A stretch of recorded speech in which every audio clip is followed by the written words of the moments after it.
Buenos días, ¿cómo están? Oh, qué abajo, podemos hacerlo mejor. Buen día, ¿cómo están? ¿Bien? Bueno, ahí está, ahí está. Bueno, es un privilegio para mí poder estar en esta mañana compartiendo con ustedes. Y en esta semana, ¿no? Vamos a estar reflexionando, meditando juntos en la palabra de Dios acerca de esta zona de riesgo. Déjame presentarme, mi nombre es Jeremías, junto a mi esposa Ariadna, que está por ahí, y nuestra hija pequeñita. Servimos al Señor en este lugar, somos parte del equipo de Palabra de Vida aquí en Argentina, y también en nuestra iglesia local, en la zona sur de Buenos Aires. ¿Hay gente de zona sur acá? Bien, hay gente de zona sur. Servimos en la iglesia de Avellaneda Norte, y es una honra para mí. ¿Hay gente de Avellaneda Norte? Bien.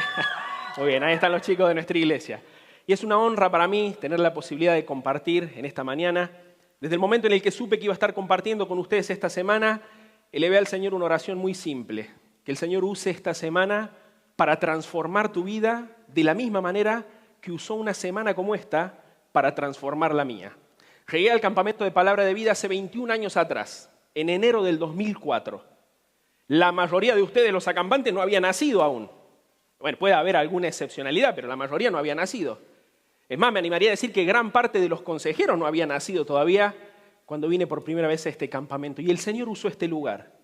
Usó el tiempo con su palabra, usó el tiempo con el consejero, usó las noches especiales, usó todo lo que sucede en este lugar para hacer una obra de transformación en mi vida. Y esa oración simple es la que he hecho por vos, es la que he hecho por cada uno de ustedes. Que el Señor use este lugar para hacer una obra de transformación en tu corazón. Vamos a estar viendo esta semana 4 tópicos que tienen que ver con esta zona de riesgo, que ha sido el lema de nuestro campamento en este verano. Hoy vamos a estar hablando acerca del combate en el que como cristianos nos encontramos inmersos. Mañana vamos a hablar acerca del enemigo. Queremos conocerlo un poquito más, queremos conocer sus estrategias, queremos conocer sus artimañas. El día jueves vamos a estar hablando acerca de las disciplinas de un buen soldado de Jesucristo. Y el día viernes vamos a cerrar con el tópico más precioso de todos, que es el hecho de que vamos a poder ver que un buen soldado de Jesucristo siempre está del lado de la victoria. Así que yo te animo a que te dispongas en estos 30-35 minutos que vamos a compartir en cada mañana a escuchar lo que Dios tiene para vos. No voz de hombres, queremos escuchar a Dios y lo que Él ha dispuesto para nosotros. Recién veía a uno de los chicos ahí jugando al Clash Royale.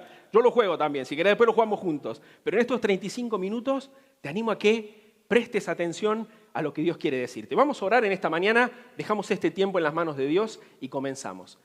Padre amado, te damos gracias por esta mañana que podemos compartir. Gracias por la vida de cada uno de estos adolescentes que has llegado en esta semana a este precioso lugar. Te pedimos que hagas tu obra, Señor, por medio de tu palabra y que podamos ser transformados. Que al irnos el sábado podamos ver lo que has hecho en cada uno de nuestros corazones y podamos darte toda la gloria, Señor. Oramos en el nombre de Cristo Jesús, nuestro amado Salvador. Amén. Te decía hace un ratito que el tema que nos convoca hoy es el combate. Hay algo que todos los que hemos aceptado un día a Cristo como nuestro Salvador en este lugar tenemos en común. Ya sea que lo hayas hecho hace 10 años atrás, porque tuviste la dicha, el privilegio de nacer en una familia cristiana, ya sea que lo hayas hecho hace 2 años atrás o 3 años atrás, porque un compañero del colegio te invitó a la reunión de jóvenes o al club bíblico, o ya sea que lo hayas hecho anoche.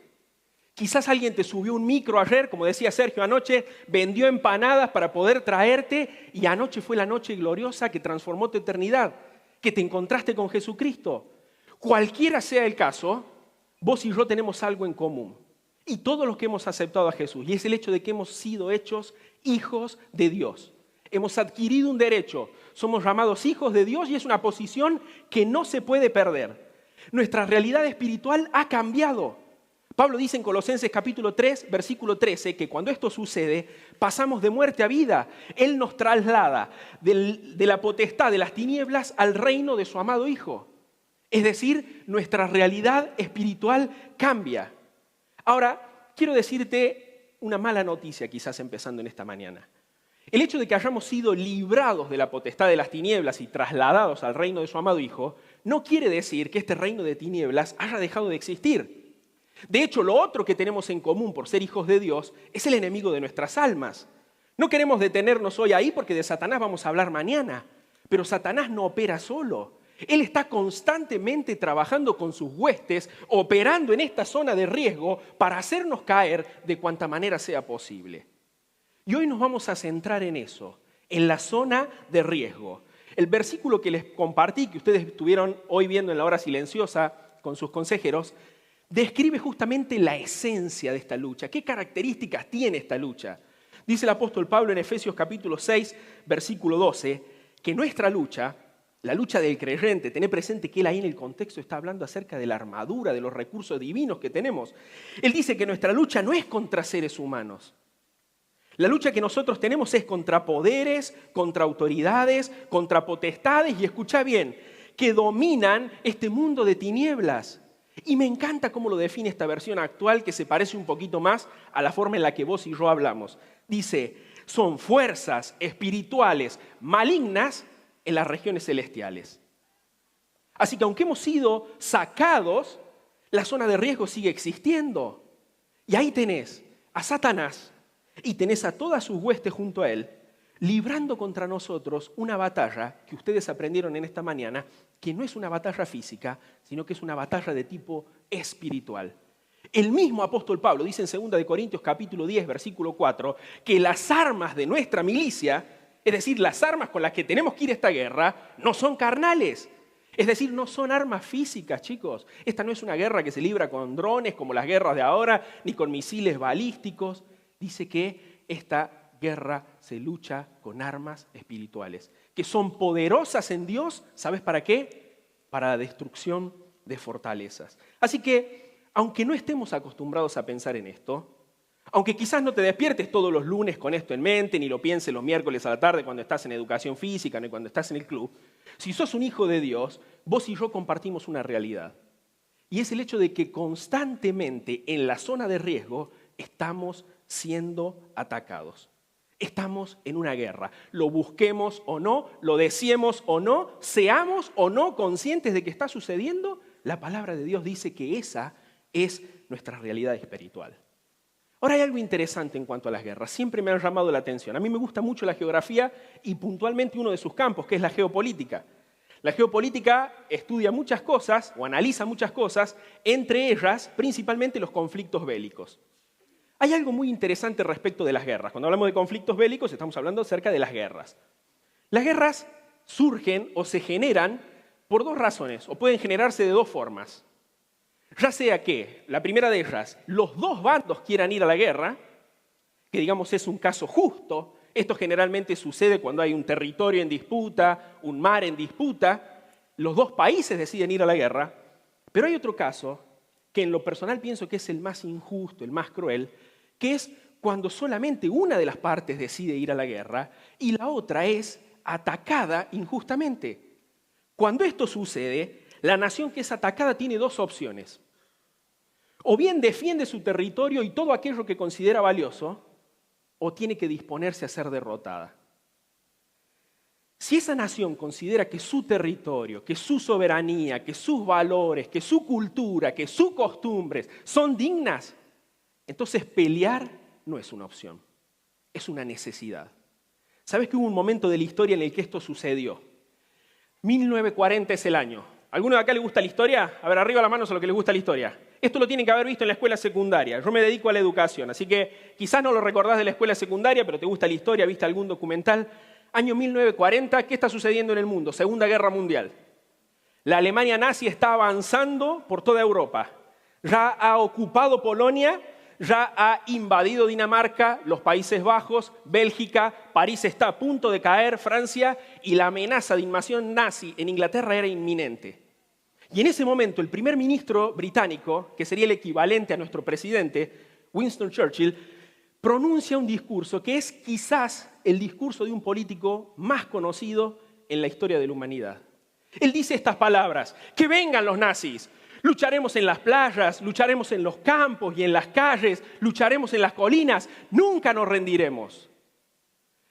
El primer ministro Churchill da este discurso frente al Parlamento británico, pero por televisión llega a toda la nación. Y este discurso inspiró a toda Inglaterra a levantarse por aquello que consideraban digno. Ahora quiero decirte algo en esta mañana. Si sos un hijo de Dios, si amás a ese Dios que te ha adoptado, hay algo que vos y yo tenemos que es mucho más valioso que nuestra cultura, nuestras costumbres que defender. Y es nuestra fe. Y en esta zona de riesgo en la que vivimos, nuestra fe es constantemente atacada. Vivimos en un mundo posmoderno, chicos, ustedes lo conocen más que yo, lo vivencian más que yo, donde el enemigo constantemente llega a tu mente y a tu corazón con todo tipo de mentiras para intentar engañarte, intentando engañarte a vos, intenta ingresar a la iglesia de Cristo, y esa es la realidad en la que estamos. Y en ese contexto tenemos una obligación contraída con el general que tanto nos ha amado, y es la defensa de la fe. Ahora quiero decirte algo.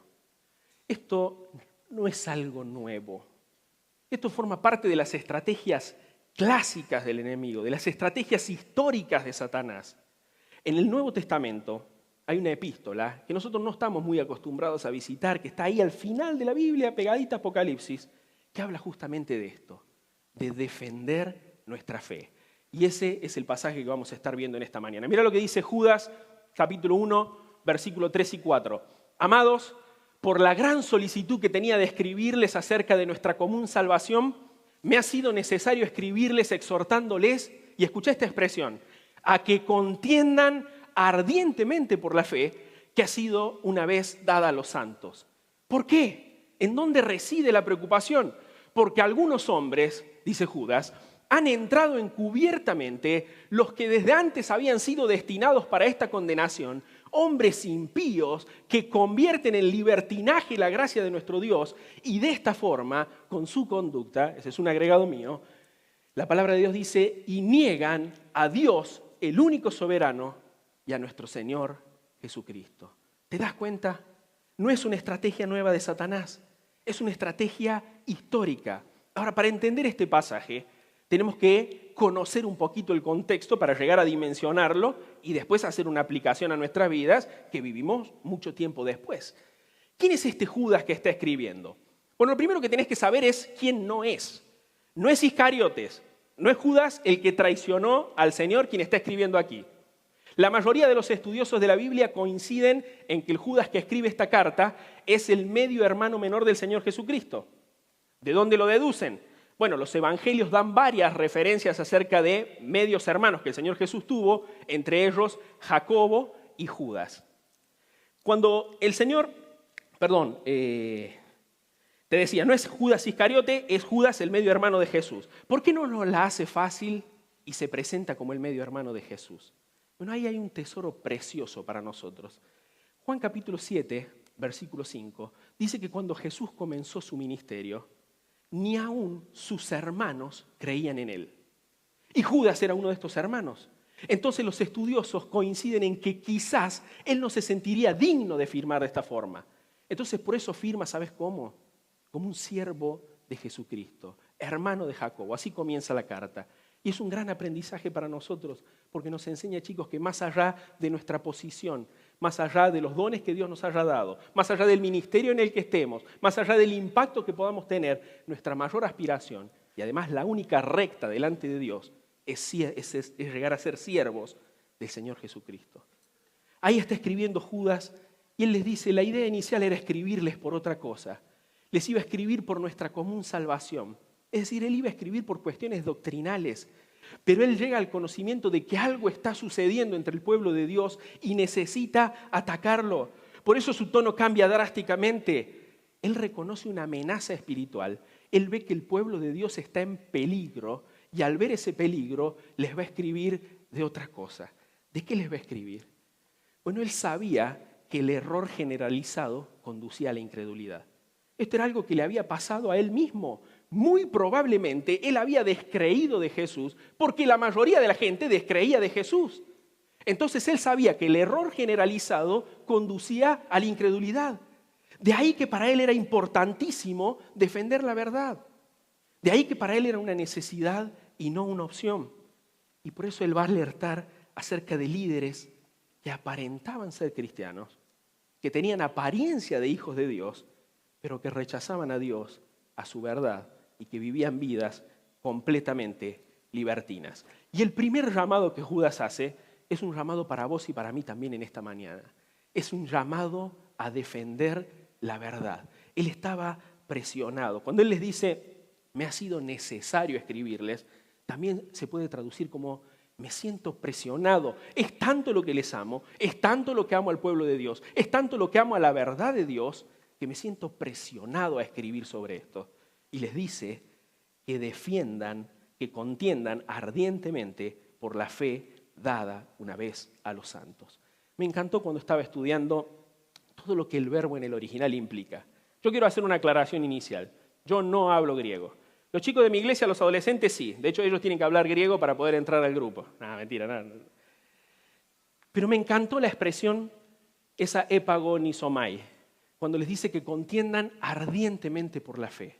Porque cuando él les dice que contiendan ardientemente por la fe, lo que les estaba diciendo es que tenían que hacerlo intensamente, arduamente. También podría traducirse como ustedes tienen que agonizar en esta lucha por la fe. Describe una lucha ardua, larga, de ninguna manera podía ser una lucha pasiva, de ninguna manera podían pararse al costado a ver lo que estaban sucediendo, tenían que tomar una actitud activa y luchar contra aquellos que buscaban pervertir la fe. No podía ser bajo ningún concepto una lucha pasiva. Ahora, ¿te has puesto a pensar alguna vez por qué el enemigo está tan empecinado en atacar la verdad? Yo te voy a dar 2 razones al menos, que son importantísimas y que tienen mucho que ver con vos. La primera de ellas, Satanás siempre ataca la verdad, porque al atacar la verdad, ataca a Dios. ¿Qué es la verdad?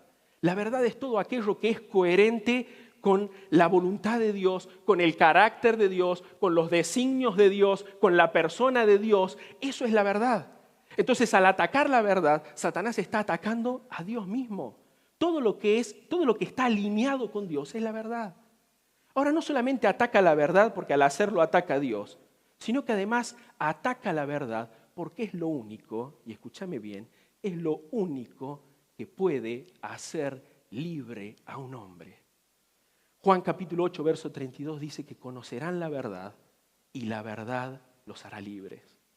La verdad del Evangelio de Jesucristo, la verdad que escuchaste anoche es la única que tiene el potencial para librarte de tu cautividad. Pero por supuesto Satanás no quiere que veas eso. En el mismo capítulo 8 de Juan, unos versículos más adelante, en el 36, dice, y si el Hijo os libertare, seréis verdaderamente libres. Entonces el enemigo siempre va a atacar la verdad porque es un ataque directo a Dios. ¿Cómo se presentó Jesús? ¿Cuáles fueron sus credenciales? Yo soy el camino, ¿yo soy qué? Yo soy la verdad.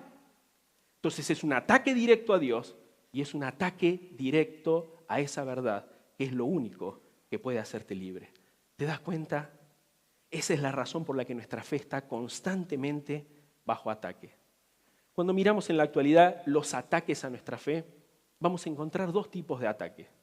Los ataques externos y los ataques internos. Nuestra fe siempre ha estado atacada de manera externa. Pero la preocupación que tiene Judas al escribir aquí es porque él dice algunos han ingresado encubiertamente. Entonces está preocupado por la amenaza interna. Mira, cuando estaba preparando esto encontré un videito que me voló la cabeza y me gustaría que lo veas. En Inglaterra la policía arrestó a esta mujer por algo señalado como insólito. Los motivos de su arresto fueron estar rezando, en su mente, cerca de una clínica abortista en Birmingham, en donde la autoridad local tiene prohibido que la gente rece o que ofrezca algún tipo de asesoramiento a mujeres embarazadas. Sin embargo, la mujer solo estaba parada sin decir una sola palabra. Para la autoridad, la sola presencia de Isabel Vaughan fue motivo para detenerla, a pesar de no estar haciendo algún tipo de propaganda. What are you here for today? Physically, I'm just standing here. Okay. Why here of all places? I know you don't live nearby. But this is an abortion centre. Okay. That's why you're stood. Is you standing here part of the protest? No, I'm not protesting. Are you praying? I might be praying in my head, but not out loud. So I'll ask you once more, will you voluntarily come with us now to the police station for me to ask you some questions about today and other days where there are allegations that you've broken public spaces protection order? If I've got a choice, then no. Okay, well then you're under arrest, okay, on suspicion of failing to comply with the public spaces protection order, which is under the... Do you understand the caution? I do, yes. Your arrest is necessary in order for the prompt and effective investigation into the offence. What that means is so that I can ask you some questions and also to protect vulnerable people, mainly service users in the clinic. Okay? So you'll accompany us now to the police station. You get booked in front of the custody sergeant, and then if you want a solicitor, you can have a solicitor on the link. ¿Alguien había visto alguna vez este video? Levante la mano. Bien, ahí alguien lo había visto. ¿Llegamos a dimensionar lo que está pasando? Hay una mujer que está orando, no sé si lo está haciendo por iniciativa personal o porque quizás forma parte de algún ministerio de su iglesia, pero básicamente lo que está sucediendo es que va a una clínica abortista a orar al frente. Clínica abortista a la que llegan mujeres para quitar la vida de sus hijos, para practicarse abortos. El sentido común lo que indica es que una persona que está sin molestar a nadie, con los ojos cerrados, orando a su Dios, no está haciendo nada malo. Sin embargo, el mundo en el que vivimos, esta zona de riesgo en la que estamos, dice exactamente lo contrario. La persona que está parada orando a Dios está cometiendo un delito y es arrestada, y las personas que vienen efectivamente a quitar la vida de sus hijos no están haciendo nada malo. Ese es el mundo en el que vivimos, chicos, y yo sé que generacionalmente ustedes lo conocen más que yo y han visto cosas más que yo. Por eso no me quiero detener tanto acá. La verdad del Evangelio de Jesucristo siempre ha sido atacada externamente, y en el mundo posmoderno en el que vivimos hoy, que pareciera que las cosas están dadas vuelta, como acabamos de ver, más aún. Ahora, ¿debiéramos esperar algo distinto? ¿Ustedes se acuerdan en Juan capítulo 15 qué le dice Jesús a sus discípulos? Versículo 18, Él dice, si el mundo los aborrece, ustedes tengan presente que antes que ustedes el mundo me aborreció a mí. Si fueran del mundo, el mundo los amaría como ama a los suyos, pero ustedes no son del mundo, sino que yo los he escogido de entre el mundo. Por eso el mundo los aborrece. Recuerden lo que les dije, ningún siervo es más que su amo. Si a mí me han perseguido, a ustedes también los perseguirán.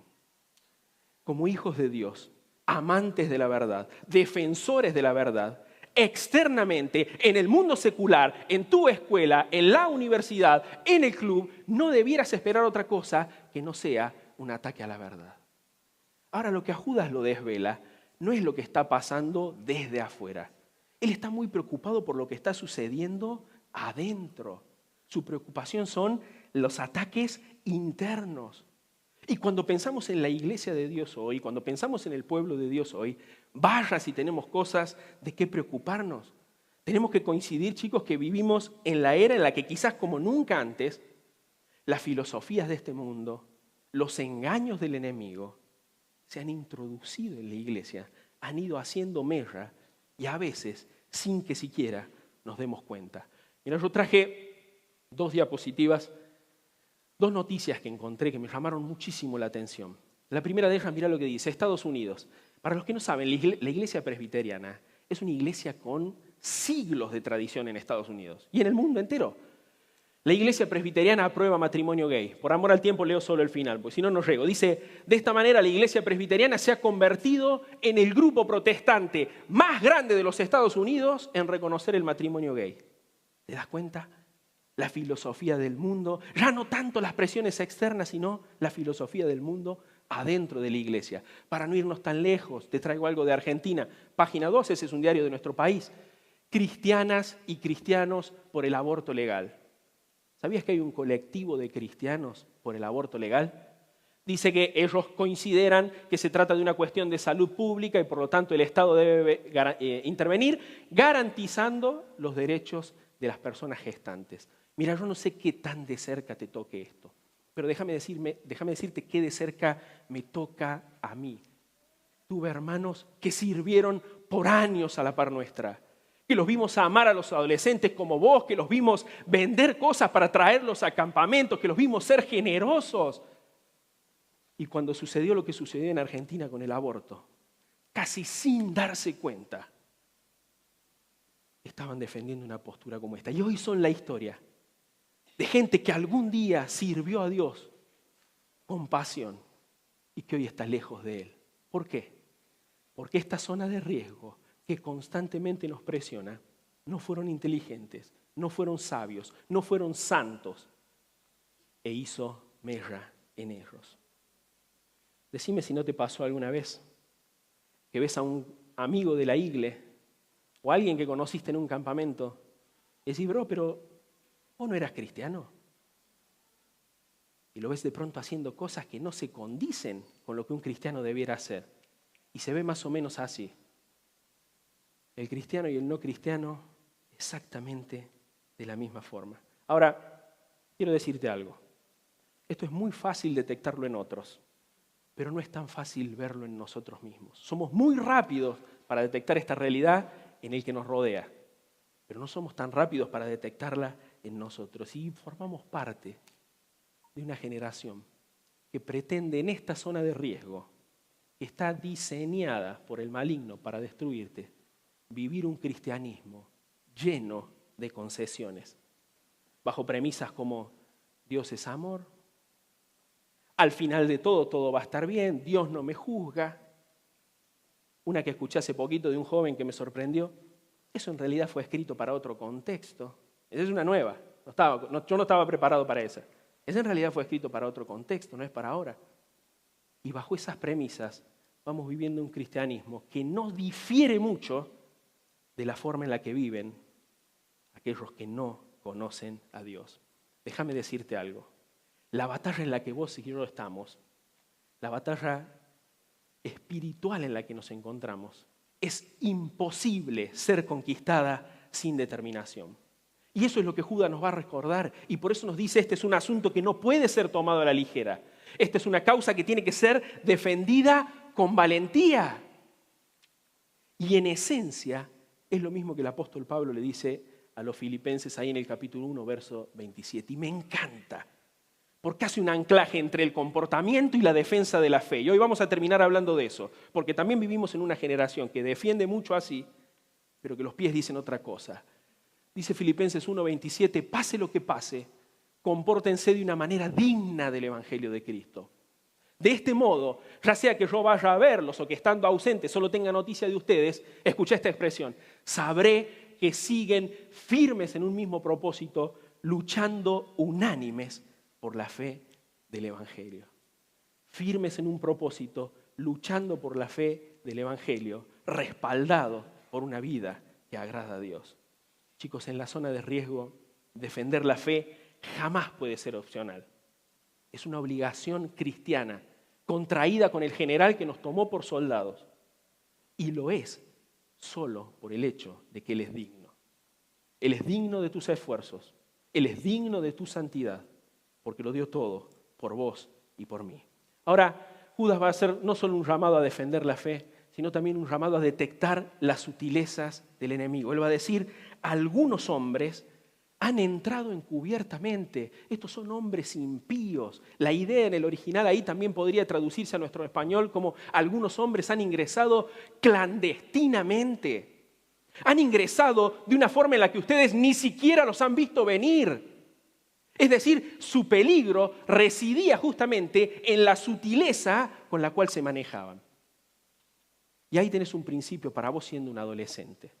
Porque está plagado de historias de adolescentes que pasaron por este campamento y que hoy son la historia de un joven con una vida lejos de Dios, con una vida amargada. Escucha bien, no hay peor daño para vos siendo un adolescente que aquel que no te da indicios. El 29 de octubre del año pasado nos despertamos con una noticia tremenda. En Valencia, en una región de España, hubo una inundación donde hubo costos millonarios en pérdidas, pero además se perdieron más de 230 vidas. Escucha bien, más de 230 personas murieron por estas inundaciones en la región de Valencia. Cuando estaba leyendo el diario, hay algo que me llamó poderosamente la atención, y es esto. Dice, ¿qué falló en las alertas de la DANA? La DANA no era una chica, la DANA es el nombre del fenómeno meteorológico. Dice, ¿qué falló en las alertas de este fenómeno meteorológico que provocó las inundaciones? Escuchá, la gente no estaba bien informada, sacó los coches y los camiones como un día normal. ¿Ves? Todo lo que no vieron venir fue lo que les terminó destruyendo. Ahora, mucho de lo que sucedió pudo ser evitable, pero no vieron el riesgo venir. ¿Y cómo resultó eso? La gente no estaba informada. ¿Y qué pasó? Pérdida. Destrucción. Muerte. Debajo de esos escombros sacaron una familia que lastimosamente murió a raíz del accidente. más destrucción. ¿Te das cuenta a dónde voy? Todo sutileza que no detectás y que te permitís tiene el potencial de destruir tu vida. Escucha bien, toda sutileza del enemigo que no detectás o que te permitís tiene el potencial de destruirte. Y Judas le va a decir a los hermanos a quienes les escribe cómo ellos podían detectar a estos hombres impíos. Y lo iban a hacer de 3 formas. Su impiedad, su perversidad se iba a ver en su carácter, se iba a ver en su conducta y se iba a ver en su creencia también. ¿Por qué en su carácter? Porque dice, son hombres impíos. Ellos no eran íntegros, no vivían de acuerdo a la verdad de Dios, no amaban la obra de Dios, no amaban a las personas, no reverenciaban al Señor. Eran impostores jugando a la religión. Nosotros diríamos hoy en nuestra jerga, eran unos vendehumo, hombres impíos. Su carácter revelaría que realmente no eran hijos de Dios. Ahora, no solamente su carácter los revelaría, sino que además su conducta dice que ellos convertían en libertinaje la gracia de Dios. Ese convertir en libertinaje la gracia de Dios, ¿sabes qué es? Es agarrar el tesoro más precioso que Dios nos ha dado y usarlo exactamente para lo opuesto que Dios nos lo ha dado. La gracia de Dios es para que nosotros, en agradecimiento a ella, vivamos vidas que honren a Dios. Sin embargo, estos hombres perversos usaban la gracia de Dios como un pretexto para pecar. Convertían en libertinaje, en vidas desordenadas, la gracia del Dios Todopoderoso. Y de esa manera vivían llenos de licencias y de concesiones y usaban la gracia como un medio para deshonrar a Dios. Su carácter los revelaba, su creencia los revelaba, su conducta los revelaba. También lo hacía su creencia, porque aunque no lo decían abiertamente, el pasaje termina, el verso termina diciendo que negaban con su conducta al Dios soberano y a nuestro Señor Jesucristo. Es decir, en esencia, lo que hacían era retorcer el mensaje, retorcer la verdad y acomodarla de manera tal que quede de acuerdo al estilo de vida que ellos querían llevar. Y te decía hace un ratito que esto es muy fácil verlo en otros. Es muy fácil detectarlo en otros. Pero quizás hoy, cuando mirás tu vida, ya sea por los ataques externos, ya sea por los ataques internos, podés ver con claridad que te has permitido algunas licencias que de pronto no te están edificando. Y déjame ser un poquito más práctico. Y permitime que te lo pregunte como tu hermano mayor, como alguien que quiere lo mejor para vos. ¿Hay alguna concesión que te hayas permitido como un hijo de Dios que te esté llevando a caminar de alguna manera que sabes que no agrada a Dios? ¿Hay alguna sutileza del enemigo que entró sin que siquiera te des cuenta y hoy te tiene cautivo? Déjame ser más práctico aún. ¿Hay actitudes que te estén permitiendo, que te estén alejando de Dios, que te estés permitiendo? ¿Qué uso haces del internet? ¿Qué uso haces de tu celular? ¿Qué ves cuando nadie te ve? ¿Qué buscas cuando subís esa foto? ¿Qué conversaciones te permitís con tus compañeros del colegio? O a veces tristemente con tus amigos de la iglesia. Tenés siempre presente que las sutilezas pueden ser letales. Me encanta como Pablo dice ahí en el mismo capítulo 1 de Filipenses, en el verso 9 y 10, dice, y esto pido en oración, que el amor de ustedes abunde aún más y más, ¿en qué? En conocimiento verdadero y en todo discernimiento, a fin de que puedan escoger lo mejor, para que sean puros e irreprensibles para el día de Cristo. ¿Ves? Acá tenés el mismo principio del que te hablaba hace un ratito, el anclaje que Pablo hace entre defender la fe por medio del conocimiento y del discernimiento, pero al mismo tiempo defender la fe con una vida pura e irreprensible. Hoy hay mucha defensa de la fe en plataformas, hoy hay mucha defensa de la fe oral, pero cuando vos vas al principio bíblico, la defensa de la fe implica, por supuesto, conocimiento, implica discernimiento, pero implica una vida pura. El defender la fe, querido joven, nunca va a estar separado de vivir esa fe.